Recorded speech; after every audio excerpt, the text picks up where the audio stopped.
बिस्मिल्लाहिर्रहमानिर्रहीम। अस्सलाम वालेकुम। आज 3 मार्च है और दिन है एतवार का। इससे पहले जो वीडियो मैंने आपसे कुछ 4-5 घंटे पहले किया है, जो कि मैंने बड़ी तफसीली वीडियो किया है, उसमें मैंने आपको बताया है कि शहर इक़्तिदार में क्या चल रहा है, इस वक्त ताज़ा तरीन सूरत हाल है क्या और इस हुकूमत का मुस्तकबिल क्या नज़र आ रहा है। अब मैं आपके सामने रखता हूँ शबर ज़ैदी साहब ने जो गुफ्तगू की है GTV पर सना हाशमी साहिबा के प्रोग्राम में। देखें, इस वक्त पाकिस्तान के लिए सबसे बड़ा चैलेंज पाकिस्तान की मुआशी सूरत हाल है और ज़ाहिर है पाकिस्तान की मुआशी सूरत हाल पर कोई मुआशी तज्ज़ियाकार जो है वो बेहतर कमेंट कर सकता है और मुईशत को देख के जो कमेंट करेगा, जिसको मुईशत का पता भी है, तो उसकी बात में बहुत वैल्यू होगी, उसकी बात में वज़न होगा। और शबर ज़ैदी साहब आपको पता है खुल के बात करते हैं, जहाँ इमरान खान साहब पर तनकीद करनी हो उन पर भी खुल के तनकीद करते हैं, उनकी हुकूमत पर भी खुल के तनकीद की। उन्होंने हुकूमत का हिस्सा भी रहे, नहीं डिलीवर कर सके क्योंकि सिस्टम डिलीवर नहीं करने दे रहा था, छोड़ के चले गए और उन्होंने बाद में खुल के बात भी की और तनकीद भी की जहाँ तनकीद बनती थी। अब मैं आपको बताता हूँ कि शबर ज़ैदी साहब क्या कह रहे हैं। और उसके बाद जो नून लीग में एक बड़ी बगावत सामने आई है और खुल के जो अब नून लीग के लोग टीवी चैनल्स पे बात करने लगे हैं इस मैंडेट के बारे में, नून लीग की 2 नंबरी के बारे में, इनकी जो लेटने का जो अमल है उसके ऊपर, उस पर भी बात करते हैं। देखें, शबर ज़ैदी साहब ने कहा GTV के प्रोग्राम में सना हाशमी साहिबा के साथ, वो कहते हैं कि पाकिस्तान 8 फरवरी की सुबह 8 बजे से शाम 5 बजे तक बहुत मजबूत हो गया था। यानी जब पाकिस्तान के लोग निकले, उन्होंने वोट डाला और उन्होंने फैसला किया कि किसको पाकिस्तान में हुकूमत बनानी चाहिए, तो पाकिस्तान 8 फरवरी की सुबह 8 बजे से शाम 5 बजे तक बहुत मजबूत हो गया था। लेकिन 8 फरवरी की शाम 5 बजे से अब तक बहुत कमज़ोर हो चुका है। यानी उसके बाद फिर फॉर्म 47 जो चेंज हुए, जो अवामी मैंडेट को तस्लीम नहीं किया गया, उस पर शबर ज़ैदी साहब कहते हैं कि अब पाकिस्तान जो है वो उस शाम 5 बजे से अब तक बहुत कमज़ोर हो चुका है। वो ये कहते हैं कि 1% भी चांस नहीं कि ये चल सकें। अक्टूबर 2025 में दोबारा इंतखाबात होंगे। जो समझता है कि ये सिस्टम चलेगा वो किसी गलत फहमी में है। ईमानदारी से बताएं कि बैलेट पेपर्स पर कैदी नंबर 804 जीता है या हारा है। और जब ये बात हो रही थी कि इमरान खान के लिए लोग निकले हैं, तो एंकर ने, वैसे उन्होंने बहुत अच्छे सवाल किए, सना हाशमी ने बड़ा एक फास्ट पेस पे बड़े ज़बरदस्त और बड़े वैलिड उनके सवाल थे। तो उन्होंने जब कहा कि लोग तो बड़े बड़े लीडर्स के लिए लोगों से मोहब्बत करते थे, तो उस पर उन्होंने कहा कि भुट्टो के लिए एक आदमी भी नहीं निकला था, लेकिन इमरान खान के लिए लोग निकले।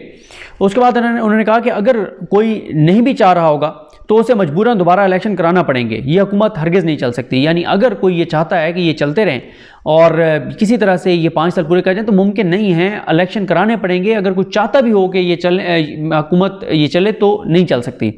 जिस तरह की असम्बली के अंदर ज़बान इस्तेमाल हो रही है, इस सूरत हाल में ये असम्बली कैसे चल सकती है? ये असम्बली नहीं चल सकती। जब एक आदमी जीत चुका है तो फिर किसने ये हक दिया है कि उसको कैदी नंबर 804 कहा जाए? उसके बाद उन्होंने कहा कि अगर एक आदमी यानी इमरान खान अवाम के वोटों से जीत चुका है तो आपको एक पाकिस्तानी के तौर पर किसने ये हक दिया है कि ये कहें कि इसे नहीं आना चाहिए? सिस्टम में बैठे हुए लोग भी इंसान हैं, क्या उन्हें नहीं पता कि एक अक़लियती हुकूमत नहीं चलाई जा सकती? कराची में 20 और 23 हज़ार वोटों वाले जीत गए हैं और 1,30,000 और 1,72,000 वाले हार गए हैं। तो आप क्यों मुझे मजबूर करते हैं कि मैं इस बात को कबूल कर लूँ? अवाम के मैंडेट को रद्दी की टोकरी में कैसे डाला जा सकता है? पंजाब और KPK में 2-2 लाख वोट पड़े हैं और कराची में कुल 20,000 वोटों वाले जीत गए हैं। मैं दोबारा इंतखाब होते देख रहा हूँ, ये हुकूमत नहीं चलेगी। ये शबर ज़ैदी साहब की गुफ्तगू है, इंकशाफात हैं, बहुत मैटर करते हैं। अब आ जाएँ सेनेटर जावेद अब्बासी साहब, नून लीग के सेनेटर हैं और इनके अख्तिलाफ़ात तो डेफिनेटली हैं, नून लीग से तो ये बातें कर रहे हैं, लेकिन इतना खुल के जो शख्स इतना अरसा पार्टी का हिस्सा रहा हो वो इतनी खुल के जो बातें कर रहा है, ये बहुत इंपॉर्टेंट है कि घर के ये भेदी हैं, ये नून लीग का हिस्सा, मतलब आप नून लीग इनको जो मर्जी कहे, लेकिन अभी तक ये नून लीग के सेनेटर हैं। वो ये कहते हैं कि निज़ाम, इलेक्शन, नून लीग और शरीफ ख़ानदान से मायूसी हुई। कभी नहीं सोचा था कि हमारी जमात ये काम करेगी। 2018 से पहले हमने वोट को इज़्ज़त और सिविल बालादस्ती का नारा लगाया और फिर हम ऐसे लेटे कि हमारा कोई हाल ना रहा। मुझे सख्त मायूसी हुई जब हमारी जमात ने PTI छोड़ने वालों को टिकट दिए। हमें बताया गया था कि जहांगीर तरीन और अलीम खान बहुत गलत लोग हैं, हम उनके खिलाफ बातें करते थे, फिर एकदम वो अच्छे हो गए और उन्हें साथ बिठा लिया गया। हमने पार्टी में सवाल उठाया कि क्या सिर्फ इक़्तिदार ही सियासत है? हमारा कोई नज़रिया और सोच नहीं है। हमने कहा कि इक़्तिदार मत लें, यह मैंडेट हमारा नहीं है। बहुत कमज़ोर हुकूमत बनने जा रही है।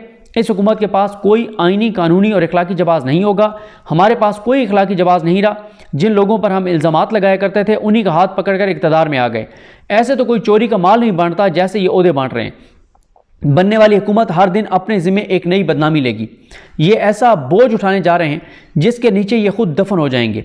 सवाल ही पैदा नहीं होता कि शहबाज शरीफ अपनी मुद्दत पूरी करें। इस हुकूमत में PDM हुकूमत से बदतर हालात होंगे। इमरान खान कम बैक कर चुके हैं। मैं PTI के उम्मीदवार से इलेक्शन हारा हूँ, लेकिन हकीकत यह है कि ये इलेक्शन 16 से 35 साल की उम्र के नौजवानों की तरफ से एक पैगाम था। नौजवान वोटर्स ने कोई तोड़फोड़ नहीं की, कोई जलसे नहीं किए, रियासत के खिलाफ कोई एक्शन नहीं किया, बस पोलिंग स्टेशन पर खामोशी से गए और वोट डालकर कहा कि हमारी आवाज़ सुनी जाए। अब उनके इस फैसले को तस्लीम किया जाना चाहिए। मरीम नवाज़ की बजाय किसी तजर्बाकार रहनुमा को वज़ीर आला पंजाब बनाना चाहिए था। नून लीग के जो अरकान सूबाई और कौमी असम्बली वोट लेकर मुंतखब हुए हैं, पार्टी ने अहम ओहदों का फैसला करते हुए उनमें से किसी को एतमाद में नहीं लिया। क्या यही जमहूरियत है कि चंद लोग बंद कमरों में बैठकर अहम ओहदों का फैसला करके कहें कि लाइन में लगकर इनको वोट दो? ये कहना है सेनेटर जावेद अब्बासी साहब का।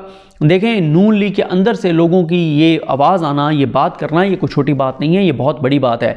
और एक के बाद एक गवाही आ रही है, आप उनको देख लें।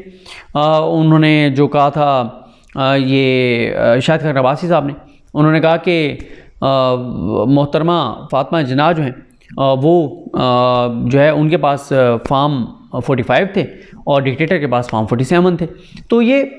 तो अब वो उन्होंने बड़ी अच्छी बात की थी उमर अयूब साहब ने वहाँ पे असम्बली में। उन्होंने कहा कि उन्होंने कहा था, या बैरिस्टर गौर साहब ने कहा, आमिर डोगर साहब ने, क्योंकि इन सब ने बड़ी अच्छी वहाँ गुफ्तगू की है, जुनेद अनवर साहब ने बड़ी ज़बरदस्त गुफ्तगू की है। इनमें से किसी ने असम्बली में ये कहा कि नून लीग वाले जब हमें आके मिलते हैं तो कहते हैं कि भाई ये मैं फार्म 45 वाला हूँ, फार्म 47 वाला नहीं हूँ। यानी नून लीग के अंदर भी लोगों को सारों को पता है, और इसलिए नून लीग के देखें ना, उनके चेहरे लटके हुए हैं। असम्बली में वो उस तरह से एक्ट नहीं कर रहे। गो के आज जो असम्बली में आज वोटिंग होनी है, प्राइम मिनिस्टर के उसके इंतखाब होना है, उसमें नून लीग को बहरहाल इंजेक्शन लगाए गए हैं, ताकत के टीके लगाए गए हैं, स्टीरॉइड के इंजेक्शन लगाए गए हैं। उनको कहा गया है कि कोई थोड़ा सा आप अपना मुंह उठाकर बात करें, थोड़ी सी हिम्मत दिखाएं, हुकूमत की तरह बिहेव करें, ऐसे शो करें, थोड़ा सा आपके चेहरों से थोड़ा सा तो एतमाद नज़र आना चाहिए कि आप इलेक्शन जीते हैं। आप तो सबको जलील करवा रहे हैं, धांधली करने वालों को भी जलील करवा रहे हैं, आपके मुँह लटके हुए हैं, आप के अंदर कोई कॉन्फिडेंस नहीं है, कोई एतमाद नहीं है, तो आप नुकसान कर रहे हैं अपना भी और सबका, और इस पूरे निज़ाम का आप नुकसान कर रहे हैं। तो आपको एतमाद दिखाना है, आपको शो कराना है कि नहीं आप जीते हैं। लेकिन ज़ाहिर है एक जो भी है, ऊपर अल्लाह के 99 नाम लिखे हुए हों, नीचे आप बैठे हों, तो जो जितने भी आप सतही और घटिया और नीच हों, जितने भी हों, लेकिन आपको थोड़ा सा अंदर, थोड़ा नहीं बल्कि बहुत गिल्ट होता है अंदर से कि यार मैं बहुत जो है वो गलत मैंने किया है। तो वो आपके अंदर का जो गिल्ट है वो आपके चेहरे पे शो होता है। तो जितना मर्जी हो, मतलब वैसे तो ये बेशर्मी और ढिठाई की सारी हदें क्रॉस कर चुके हैं। जिस तरह से लोगों को उठाया गया और इन्होंने जिस तरह के जुल्म, जबर और तशद्दुद करवाया इक़्तिदार की खातिर, और यही बात वो जावेद अब्बासी साहब कह रहे हैं, ठीक कह रहे हैं कि आपने इक़्तिदार की खातिर ये सारा कुछ किया है। देखें, इनको ये सारी जो इन्होंने जो कुछ किया है इसकी सियासी कीमत ये अदा करेंगे। और मैं पिछली वीडियो में जो बड़ी तफसील से बता चुका हूँ कि क्या हालात हैं, आगे क्या होने जा रहा है। बिल्कुल शबर ज़ैदी साहब ठीक कह रहे हैं कि अक्टूबर 2025 में वो कह रहे हैं कि इंतखाबात होंगे। वो जिस वजह से कह रहे हैं, अगर आप थोड़ा सा जहन पे ज़ोर देंगे तो आपको पता चल जाएगा कि वो अक्टूबर 2025 का क्यों कह रहे हैं, क्योंकि उन्होंने ये भी इशारा दिया है शबर ज़ैदी साहब ने कि हुकूमत लाई ही अक्टूबर 2025 तक ली गई है। वो ये भी बात कह रहे हैं। तो मुआशी हालात, मुआशी सूरत हाल मुसलसल देखें। अभी कल रात को भी एक BBC ने स्टोरी बड़ी तफसील से की है, और सब ये कह रहे हैं कि अनसर्टेनिटी में इजाफा होगा, और अनसर्टेनिटी में जब इजाफा होगा तो पाकिस्तान की इकॉनमी को बहुत ज़्यादा नुकसान होगा। बाकी ये ड्रामेबाजी जो मर्ज़ी कर लें, मरीम नवाज़ साहबा, उनकी हुकूमत ड्रामेबाजी कर लें, अदाकारी कर लें, वो ठीक है, इसमें कोई शक नहीं है कि चचा के टक्कर की भतीजी है, चचा को सही टक्कर दे रही है। यानी चचा ने जो जो काम किए हैं वो उनसे भी आगे बढ़ गई हैं। अच्छा, दोनों चीज़ों में मरीम नवाज़ साहब आगे बढ़ गई हैं चचा से। एक वो जो जिस रास्ते पे शहबाज शरीफ साहब चला करते थे, जिस आसान रास्ते पे, मरीम नवाज़ साहबा उस रास्ते पे अपने चचा को क्रॉस कर गई हैं। अब चचा दूर दूर तक नज़र नहीं आ रहे।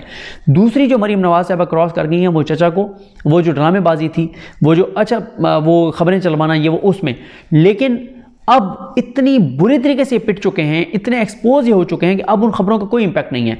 आप मुझे बताएं کہ کوئی آپ نے پچھلے دیکھا ہے مریم نواز صاحبہ کو کوئی ہفتہ ہو گیا ہے حلف اٹھائے ہوئے، وہ بڑی ڈرامے بازیاں اور وہ ساری چیزیں ہو رہی ہیں، کچھ بھی نہیں ہے، اور ابھی تک کابینہ ان کی جو ہے وہ نہیں انہوں نے اناؤنس کی۔ کابینہ اس لیے اناؤنس نہیں کی، میں ٹویٹ کر چکا ہوں کل کہ کابینہ یہ اناؤنس نہیں کر رہے کہ کہیں ایسا نہ ہو کہ جن لوگوں سے ہم نے وعدہ کیا ہوا ہے رام نے ان کو وزارتیں دینی نہیں ہیں، قومی اسمبلی میں بھی نہیں دینی اور صوبائی اسمبلی میں بھی نہیں دینی، کہیں ایسا نہ ہو کہ گروپنگ ہو جائے اور لوگ بگڑ جائیں، اور لوگ بگڑ گئے تو پھر زرداری صاحب کو کہیں ووٹ کم نہ پڑ جائیں، اور یہ نہ ہو کہ صدر کا عہدہ ہی ہاتھ سے نکل جائے۔ تو اس لیے نہیں جو ہے وہ کیا جا رہا، کابینہ اناؤنس نہیں کی جا رہی، کیونکہ یہ بہت سے لوگوں کے ساتھ ہاتھ کرنے جا رہے ہیں۔ مجھے اپنی دعا میں یاد رکھیں۔ اللہ کریم ہم سب کا حامی ناصر ہو۔ اللہ حافظ۔